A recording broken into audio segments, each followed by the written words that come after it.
मैं बस यही कहूँगी सर कि मेरा बेटा ऐसा नहीं है, वो कभी ऐसे काम नहीं कर सकता। वो बहुत छोटा है, बहुत अपने तीन बहनों की जिम्मेदारी उठाता है। जब से उसके पापा न रह गए, जब से वो कपड़ा मार्केट में काम करता था, रात में आता था तो खाना खाता था, फिर न्यूज़पेपर डालने जाता था।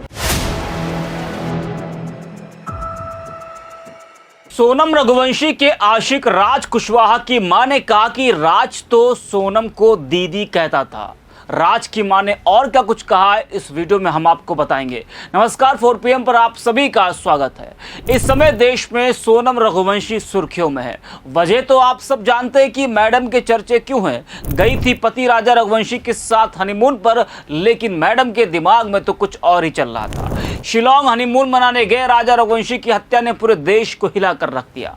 पत्नी सोनम रघुवंशी द्वारा हनीमून पर मर्डर प्लानिंग करने के खुलासे ने हर किसी को सोचने पर मजबूर कर दिया है। वहीं इस मामले में तीनों पक्ष के बयान लगातार सामने आ रहे हैं। राजा रघुवंशी का परिवार इंसाफ मांग रहा है, वहीं सोनम रघुवंशी का परिवार भी अब राजा के परिवार से मिलकर उनके साथ खड़ा है।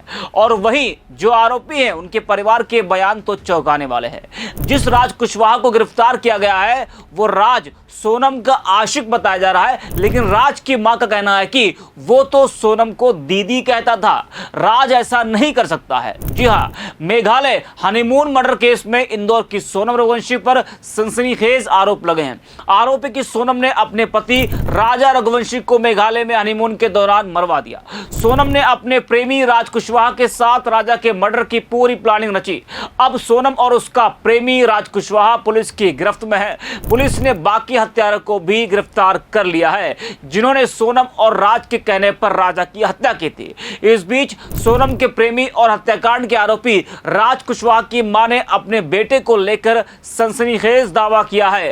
राज कुशवाहा की मां का कहना है कि उनका बेटा राज सोनम को दीदी बोलता था। राज की मां ने यह भी बताया कि सोनम के राज के पास फोन भी आते थे, मगर वह उसे दीदी ही बोलता था। राज की मां ने कहा कि उनके बेटे ने कभी भी उन्हें कुछ नहीं बताया। जरा आप भी सुनिए कि राज कुशवाहा की मां ने और क्या कुछ कहा है। बस यही कहूँगी सर कि मेरा बेटा ऐसा नहीं है, वो कभी ऐसे काम नहीं कर सकता। वो बहुत छोटा है, बहुत अपने तीन बहनों की जिम्मेदारी उठाता है। जब से उसके पापा न रह गए, जब से वो कपड़ा मार्केट में काम करता था, रात में आता था तो खाना खाता था, फिर न्यूज़पेपर डालने जाता था, फिर सुबह कपड़ा मार्केट जाता था। तो एक हमारे पड़ोसी भैया सब रहते करते थे, तो उन्होंने बताया कि यहाँ पे काम कर लो। गोविंद भैया के यहाँ का नाम नहीं उनका लिए, पर बोलते कि यहाँ पे काम कर लो तो तुमको अच्छा रहेगा। तो वो यहाँ से जाके वहाँ काम करने का एक दिन गया तो बोलते मम्मी अच्छा मैं काम कर लूँगा। बस वहाँ काम करने लगा, 2 साल काम करते उसको हुए। बाकी मेरा बच्चा कभी ऐसा नहीं करता। कभी आपको अगर ऐसा नहीं लग रहा कि मैं झूठ बोल रही तो आप अड़ोसी पड़ोसियों से जाके भी पूछ लो कि मेरा राज कैसा था। वो कभी ऐसा काम नहीं कर सकता था, कभी नहीं रहते थे। भैया मेरे को 10,000 महीने में कहीं 10,000 दिया, कभी 12,000 देता था, इससे आगे मेरे को कभी नहीं देता था। इतना ही हो पाता था। चाहे उसके ऑफिस में जाके और पूछ लो, पता कर लो कि वो क्या बोलते हैं, वो 50,000 रुपए कहाँ से पाएगा। बच्चियों को मैं पढ़ाई के नहीं होता, मेरी बच्चियों की स्कूल जाके पता कर लो, उसके सर भी उनको पैसे के लिए फीस नहीं लेते थे। साल भर फ्री मेरी बच्चियों को पढ़ाया है। कमला नेहरू में पढ़ती थी, साल भर फ्री पढ़ाया। मेरे सर से जाके, बच्चियों के सर से जाके पूछ ताछ कर लो कि सही है कि गलत है। अब इससे आगे मैं क्या बोलूं। आपके हस्बैंड की 2020 11 मई को ऐसा हुआ था। मतलब राज पे पूरा उसके बाद से मेरा राज सब संभाला है। हम एक टाइम खाते थे और एक टाइम नहीं खाते थे, तब भी हम अपने बच्चों के साथ ऐसा रहा। मेरा बच्चा कभी ऐसा नहीं करा।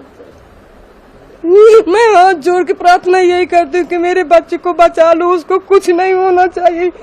नहीं हम मर जाएंगे, हमारा कोई आगे पीछे नहीं है। ध्यान रखिए, ऐसा कुछ नहीं। इंदौर में हम अकेले रहते हैं, हमारा कोई आगे पीछे नहीं, बस वही बच्चा है हमारा, वही सब कुछ करता था। रात दिन मेहनत करा भैया, रात दिन मेहनत करा। यहाँ भी गोविंद भैया के पापा 4 बजे फोन लगा देते थे कि बेटा राज गाड़ी भरवाना है, तो मेरा राज 4 बजे उठ के गाड़ी भरवाने जाया करता था। अब इसके आगे क्या मालूम है क्या हो गया, मेरे को पता नहीं है कि कैसे का। कब भी आज तक न वो सोनम की हमारे घर पे बात करता था, इतने बड़े छोटे कमरा में हमारा राजू ऊपर लेटे तो हम यही नीचे लेटे रहते थे। अगर कुछ बात होती तो हम भी तो कुछ सुनते जानते। अब इससे ज्यादा पढ़ी लिखी तो ज्यादा कुछ होने की मैं अब कुछ और जानती करती हूँ। मतलब इस छोटे कमरे में आप बस इसी बेटा यहीं रहता। कभी हाँ। फोन पे आपने कोई बात कभी हम कभी कुछ नहीं सुना कि कभी किसी से कोई बात करता था। गाँव गए हुए थे। अब हम कभी हमारे सामने कभी वो बात नहीं करता। अब उसका फोन आता था तो हम भी उठा लेते थे। उसके जहाँ काम करता था वहाँ की लड़कियों की भी फोन आता था कि राज सर उठ जाओ, आज जल्दी काम पे आना, नहीं गोविंद भैया चिल्लाएंगे। गोविंद भैया का भी फोन आता था, दुर्गेश भैया का भी फोन आता था। जो भी वहाँ काम करते थे सबका फोन आता था। अब भगवान जाने में हम क्या बोले। सोनम से उसकी आपने नहीं सुना बात? हम कभी नहीं सुना। हाँ, नहीं हम कभी नहीं सुना। जब कभी वो फोन लगाती थी बस ये बोलती थी कि वो गाड़ी आ गई है, उसमें ये भरवाना है, वो भरवाना है और जल्दी आया करो, बस वो ऐसे बोलती थी जब कभी फोन लगाती थी। बताया जा रहा है कि और कभी उन दोनों का कुछ रिलेशन था, ये हमें कुछ नहीं मालूम। भगवान किसकी कसम का है, कौन दे बता। जो सत्य का जो मानते करते हो हमको वहाँ लेकर के चाहा दे, हम उनकी कसम खा के बोलेंगे कि हम कभी ऐसा नहीं सुना, हमारा बच्चा कभी ऐसा नहीं करा। आप क्या मांग करेंगी? मैं मांग करती हूँ कि मेरे बच्चे को वापस दे। नहीं मेरी छोटी बच्ची की जान चली जाएगी भैया, उसकी हालत देखो। मैं बस यही प्रार्थना करती हूँ कि मेरा बच्चा वापस आ जाए। हम इतने दिन हो गए एक निवाला नहीं खाया, पानी पी पी के जी रहे। मेरी बच्ची की हालत खराब हो गई, आप सब कोई देख लो। और जो भी सुनते हो मैं उनकी भी हाथ पैर जोड़ती हूँ कि मेरे बच्चे को बचा लो। अब पानी प्रिया के दे बेटी है। आपका बेटा यहीं इंदौर में ही था, वो तो कहीं गया भी नहीं था? कहीं नहीं गया था भैया, वो तो घर पे ही था। हम गांव में थे, हम तो गांव में थे, पर सब बताते। मैं बोलती भैया हमारी नहीं मान तो आप ही चले जाओ, उनसे बातचीत करके आओ। गोविंद भैया खुद बताएं उनके जो कहाँ काम करता था, उनके वो भी बताएं कि मतलब ये रोज आता था। तो आपको क्या लग रहा है, फंसाया जा रहा है क्या? फंसाया ही जा रहा है मेरे बच्चे को, और कुछ नहीं फंसाया। अब मैं ये तो नहीं जानती, अब हमें कहाँ मालूम कौन फंसा रहा, कौन क्या कर रहा। बस हम तो यही सुना कि जब वो न्यूज में देखा मोबाइल में तब हमको पता चला। नहीं हमें तो कुछ पता ही नहीं था। मैं तो सोच रही थी मेरा बच्चा अस्पताल गया, उसकी तबीयत खराब थी तो अस्पताल गया। मुझे ये भी नहीं पता था कि उसको क्या हुआ। आप जब पुलिस ने राज को पकड़ा है उससे पहले आपकी बात हुई थी कुछ, उससे कोई टेंशन में हो या कुछ भी नहीं था भैया। वो तो संडे को 6 बजे आया था, संडे के 6 बजे आया था। तो आया तो बोलते मम्मी मैं मंदिर जा रहा हूँ। तो मैंने बोला कि मंदिर जा रहा है कि, तो बोलते मैंने बोला फिर नहा ले बउआ, नहा के भी मंदिर चले जाना। तो बोलते कि हाँ। सुहानी को बोलता सुहानी मेरे कपड़े निकाल दे। तो बेटी कपड़े निकालने लगी उसके और नहाने चले गया। नहा के आया तो मैंने बोला बेटा आम रस बनाया है, मैं पूड़ी बना देती हूँ, खा ले फिर जाना। तो बोलता मम्मी मेरे को बुखार है, सर्दी है, मैं कुछ खाऊंगा नहीं। मैंने बोला ठीक है। फिर वो चला गया, मेरा जी नहीं लग रहा था। तो मैंने बोला 7 बजे मैं फोन लगाया, मैंने बउआ कहाँ, मंदिर पहुँच गए हो? तो बोलता कि मैंने बोला अकेले गया कि और कोई साथ में गया है? तो बोलता नहीं मम्मी मैं अकेले नहीं गया, विनय भैया है, उसका बिक्की का भाई राज, तो विनय भैया है। तो मैंने बोला ठीक है, अगर ये साथ में रहते तो मेरे को टेंशन नहीं होती थी। फिर 11 बजे तो मैं 11 बजे फिर से फोन लगाया। मैंने बउआ कहाँ पे हो? तो बोलता कि घर पे है मम्मी, मंदिर नहीं गए, देर हो गई थी इसलिए हम नहीं गए, बिक्की के घर पे है। बस भैया इतनी मेरी बात उससे हुई, इसके अलावा कुछ बात नहीं हुई। ये संडे के दिन संडे के दिन की बात है, संडे के दिन की। हाँ बस सुबह से मेरा राज घर नहीं आया। और आप थाने भी गई थी आप? हाँ गई थी। बहुत प्रार्थना उनसे किया, बहुत दुआ करा कि एक झलक दिखला दो। बोलते नहीं मैंने भैया मैं दूर से देख लूंगी, मैं आपके पैर पड़ती मेरे को एक झलक दिखला दो। लेकिन नहीं दिखाया उनने, वापस कर दिया। मेघालय लेके गए हैं तो आपने कुछ सोचा वहाँ पर जाओगे? हम नहीं जा सकते, हम कैसे जा पाएंगे? हमको कौन लेके जाएगा? हमारा कोई तो है नहीं इधर कि हमको कोई लेके जाए। कोर्ट में कैसे आप लड़ाई लड़ेंगे, कुछ सोचा है कि उसको न्याय कैसे मिलेगा? अब तो ये भगवान जाने, हम तो कुछ नहीं सोचे ना हमको कुछ आए। अब हमारे भगवान है जो भी करेंगे। हमारे पास पैसे भी नहीं है, अब वो चले गए तो हमको तो ये है कि हम किराया कैसे भरेंगे? किराए का घर है? ये किराए से रहते हैं। हाँ बच्चों की फीस वगैरह? बच्चों की फीस वही करता थी, इसीलिए गांव नहीं गए भैया। नहीं मैं कभी कुछ होता ही नहीं, गांव चले जाते ना हम सब।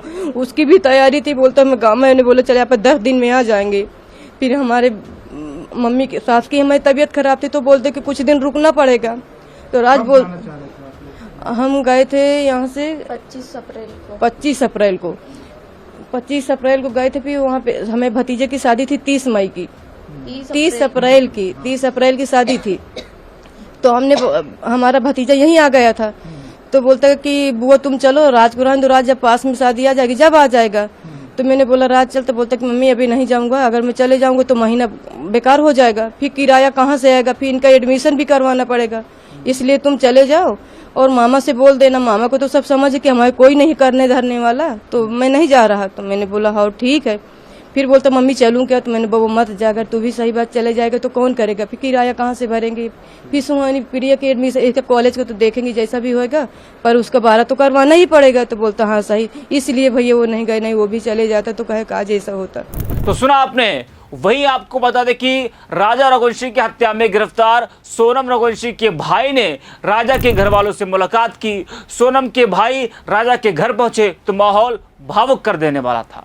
गोविंद राजा की मां उमा रघुवंशी से लिपट गए और फूट फूट कर रोने लगे। उन्होंने उनके पैर पकड़ लिए। सोनम के भाई गोविंद ने राजा की मां से कहा इस मामले में वह उनके परिवार का पूरा साथ देंगे।